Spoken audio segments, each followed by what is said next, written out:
Olá, galera, tudo bom com vocês? Me chamo Vanessa Almeida e faço parte do grupo de residência pedagógica do Liceu do Conjunto Ceará. E também sou aluna de Química na UES. Hoje eu vim trazer para vocês um resuminho de um conteúdo de Físico-Química, que cai tanto na UES como no Enem, que é a Eletroquímica e a Termoquímica. Eletroquímica. O que é a eletroquímica? É a área da química que estuda as reações que envolvem transferência de elétrons e a interconversão de energia química em energia elétrica. É aplicada na fabricação de muitos aparelhos utilizados no nosso cotidiano, como as pilhas, baterias, celulares, lanternas, computadores e as nossas calculadoras. Na eletroquímica, as reações estudadas sofrem oxirredução. Como o nome já diz, sofre tanto oxidação como redução. A reação de oxidação é dividida em duas fases. A oxidação, que é caracterizada pela perda de elétrons, o elemento que provoca a oxidação é chamado de agente redutor, ou agente oxidante, perdão. A redução é ganho de elétrons. O elemento que provoca a redução é chamado de agente redutor. Recapitulando, a oxidação é caracterizado pela perda de elétrons e é chamado de agente oxidante. Redução, ganho de elétrons, e o elemento que provoca a redução é chamado de agente redutor. Entretanto, para saber quem ganha e quem perde os elétrons, deve-se conhecer o número de oxidação dos elementos. Veja aqui os exemplos de oxidação. Os exemplos não, eu só trouxe um para vocês, mas é bem simples e bem prático. O elemento zinco, ele é oxidado. Ao perder dois elétrons ao mesmo tempo, provocou a redução do hidrogênio. Por isso ficou chamado de agente redutor. O íon H+, ganhou um elétron, sofrendo a sua redução. Com isso, provocou a oxidação do zinco e é chamado de agente oxidante.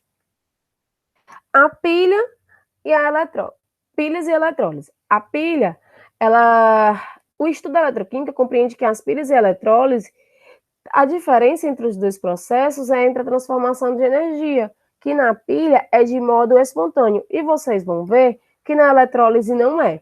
A pilha também é chamada de célula eletroquímica, que é um sistema onde ocorre a reação de oxirredução. Ela é composta por dois eletrodos e um eletrólido, que em conjunto produzem a energia elétrica. O eletrodo é uma superfície sólida, condutora que possibilita a troca de elétrons.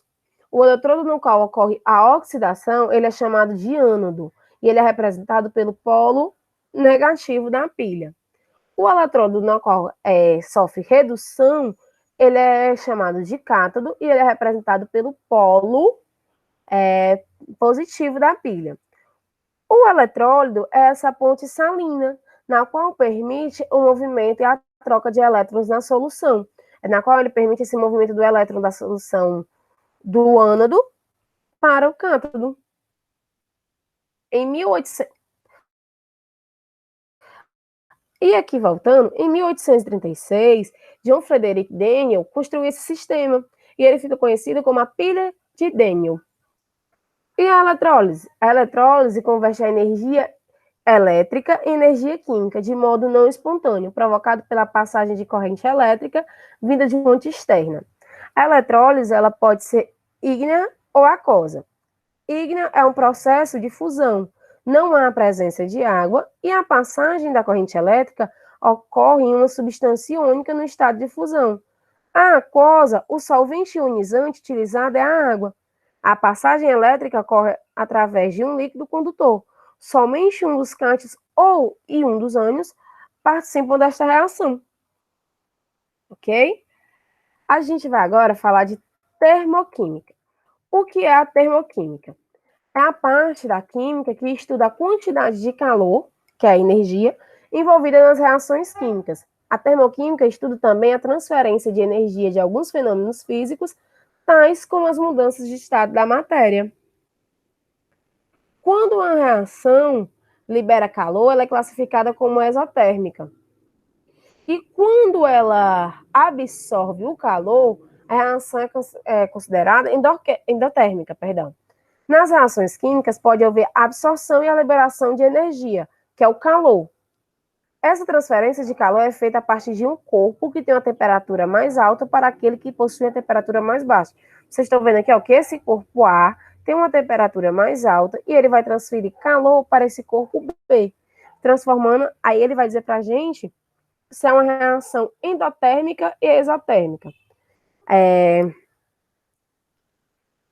Olha aqui, ó, a exotérmica, ela é exotérmica quando ela faz a liberação do calor.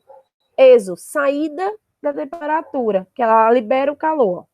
Já a endotérmica, ela absorve o calor barra energia. Vendo aqui, ó, as setinhas indicando a liberação. Quando ela absorve, ó, ok? Aí aqui o processo da transformação de matéria, do estado sólido para o líquido, do líquido para o vapor. É um processo endotérmico, que é o processo de sólido para vapor, é de sublimação, é um processo endotérmico. Do sólido para o líquido, fusão, processo endotérmico. Já voltando do vapor para o sólido, a sublimação, mas é um processo exotérmico.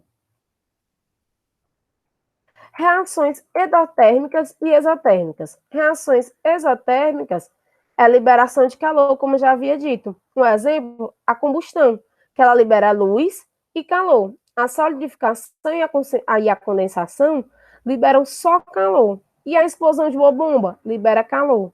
O funcionamento de uma pilha libera a energia elétrica. Já as reações endotérmicas, elas absorvem o calor. O cozimento de um elemento absorve o calor. Quando você coloca uma batata no fogo, você vai ver que ela vai cozinhar. Então, ela está absorvendo o calor da água. Quando a água vai esquentando, bota no fogo, o fogo vai lá e esquenta a panela, esquenta a água, vai esquentar o alimento. Então, ele está absorvendo o calor. A fotossíntese absorve a luz solar. Fusão, evolução, sublimação, que foi aquele processo que a gente falou, absorvem também calor, mas da parte contrária. Recapitulando, do sólido para o vapor, a sublimação é endotérmica, é um processo endotérmico. Do vapor voltando para o estado sólido, ele vai sofrer um processo exotérmico. Ok? Entalpia. Entalpia é representada pela essa letra H. É a energia trocada nas reações de absorção e de liberação de energia. É aquela história do reação endotérmica e reação exotérmica. Ok? Vamos ver aqui, ó. O H, para a gente descobrir a variação da entalpia, a gente vai calcular a energia dos produtos menos a energia dos reagentes. Esse é o valor de ΔH, que é a variação de entalpia. A lei de Hess. Germain Henry Hess estabeleceu que, em uma reação química, o calor liberado ou absorvido é constante e independente do número de etapas pelas quais a reação passa. Ou seja, a lei estabelece que a variação da entropia de uma reação química depende apenas do seu estado inicial e do seu estado final. Por isso que ΔH é igual à entalpia final menos a entalpia inicial. Quando o nosso valor de ΔH é menor que zero, existe a reação, é chamada de reação exotérmica.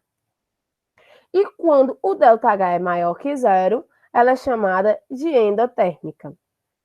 Vamos voltar aqui para recapitular o que é endotérmica e exotérmica.